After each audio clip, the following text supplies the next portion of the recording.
Hello Yummy Fantasies viewers, this is Vaishnavi again, speech language pathologist from Chennai.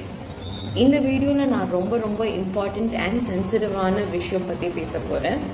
That is stigma against therapy, social stigma against therapy.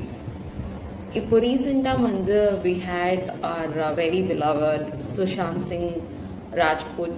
His demise has caused a very big impact in the society. நிறைய பேர் mental illness பற்றி பேசணும், எப்படி mental illness இருக்கவங்க help எடுத்துக்கணும் அப்படின்றத பற்றிலாம் நம்ம நிறைய பேசணும். I have been in this field for 7 years now, and a lot of people with speech and language disorders or their parents அவங்க சொல்கிற விஷயம் என்னென்னா, நான் இங்கே வந்திருக்கேன்னு எங்கள் மாமியாருக்கு தெரியாது, நான் இங்கே வந்திருக்கேன்னு சொல்லிட்டு வரேன்னு சொன்னால் எங்கள் ஃபேமிலியிலேருந்து எனக்கு சப்போர்ட் பண்ண மாட்டாங்க. ஸோ தெரப்பி எடுக்கிறதே எங்கள் வீட்டில் இருக்கவங்களுக்கு தெரியாது பேசிக்லி அப்படின்ற மாதிரி நிறைய பேரண்ட்ஸ் சொல்லி நான் கேள்விப்பட்டிருக்கேன். Which is very sad because speech and language disorders are very common disorder. அவ்வளோ பேருக்கு இருக்கு. ஸோ ஒரு லிஸ்பிங் ஆகட்டும், ஒரு திக்கவாய் ஆகட்டும், ஒரு வாய்ஸ் டிஸார்டர் ஆகட்டும், it is very common thing. And அவ்வளோ பேருக்கு இருக்க ஒரு டிஸார்டருக்கு ஹெல்ப் இருக்கு, ட்ரீட்மெண்ட் இருக்குன்னு தெரிஞ்சும் அவங்களால எடுக்க முடியல. Because they have been stigmatised. People look down to them. அவங்க தெரப்பி போகிறாங்க, இங்கே ஏதோ ஸ்பீச் தெரப்பி சென்டர்லாம் கூட்டிகிட்டு போகிறாங்க பையனை அப்படின்னு அவங்களுக்கு கதால கேட்கும் போதே the parents feel very hurt. And அவங்களுக்கு they're constantly been bullied and they're constantly been talked about at the behind. இவ்வளோ விஷயங்கள் நடக்கும்போது you are definitely making their position very miserable. So help எடுக்கணும்னு நினைக்கிறவங்களை கூட நம்ம இந்த ஸ்டிக்மானாலையும் பின்னாடி பேசுறதுனாலையும் ஹெல்ப் எடுக்க விடாம we are just avoiding. நம்ம அவங்கள ஹெல்ப் எடுக்க விடாம தடுக்கிறோம்.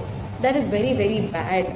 and அதை பற்றி தான் நான் பேசணும்னு நினச்சேன். ஸோ ஒரு ஃபிசிக்கல் இல்னஸ் இருக்கு, அடிபட்டுருச்சு, ஒரு ஃப்ராக்சர் ஆயிடுச்சு அப்படின்னா நம்ம ஒரு டாக்டரை போய் பார்க்குறோம், ஒரு ஃபிசியோதெரபிஸ்ட் கிட்ட ட்ரீட்மெண்ட் எடுத்துக்கிறோம்.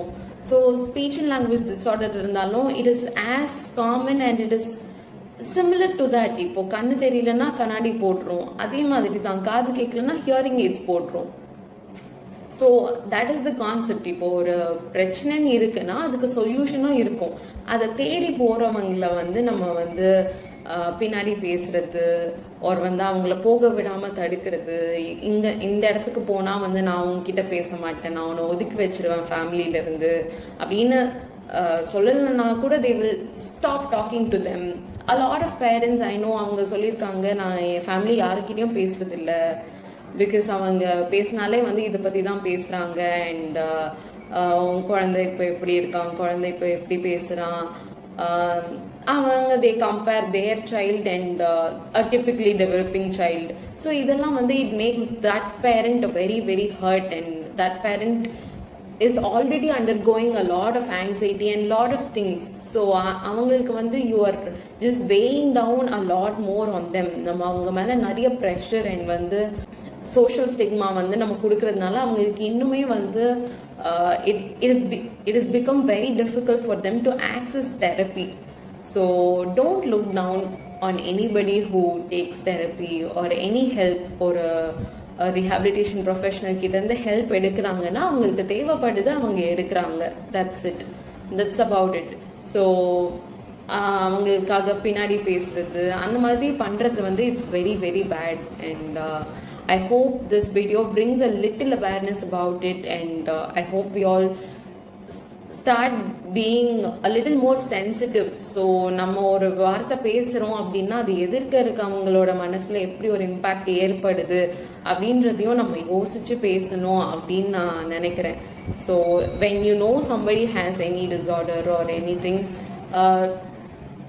உங்களோட கான்வர்சேஷன் அதை மையமாக வச்சு மட்டுமே இருக்க வேண்டாம். மார்க் பண்ணுறது, மேக்கிங் ஃபேஸஸ் அபவுட் இட், அந்த குழந்தை எப்படி பேசுமோ அந்த மாதிரி பேசி காட்டுறது. ஸோ அந்த மாதிரி மட்டும் இருக்க வேண்டாம். If you can help them, help. But if you cannot, do not talk behind or do not stigmatize them. அவங்கள தனியாக ஒதுக்கி வைக்கிறது அந்த மாதிரி தயவு செஞ்சு பண்ணாதீங்க.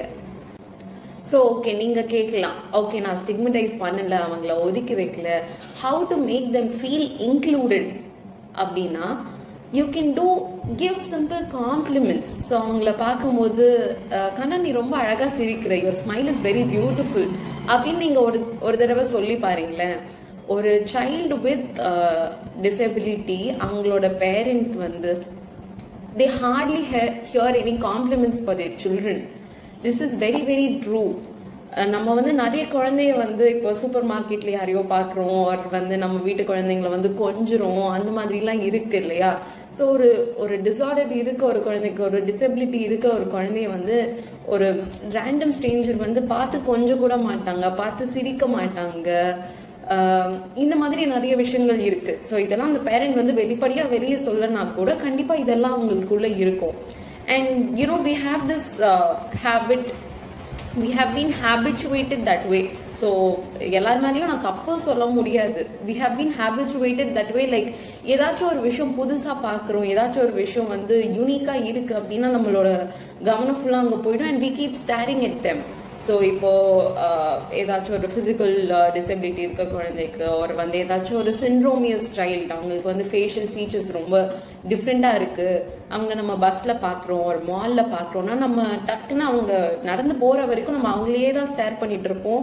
நம்ம திரும்பி நார்மலாக வந்து we will not pass. So அது பண்ணாதீங்க. ஜஸ்ட் உங்களை வந்து அந்த ஷூஸில் போட்டு பாருங்க. If somebody sees you for your facial feature or anything, உங்களை அப்படியே பார்த்துட்டே இருக்காங்க, you're constantly being watched when you're on a public platform அப்படின்னா உங்களுக்கு எப்படி ஃபீல் ஆகும்? So don't stare at them for too long. Just நீங்கள் பார்த்தீங்கன்னா okay, just keep doing whatever your work is.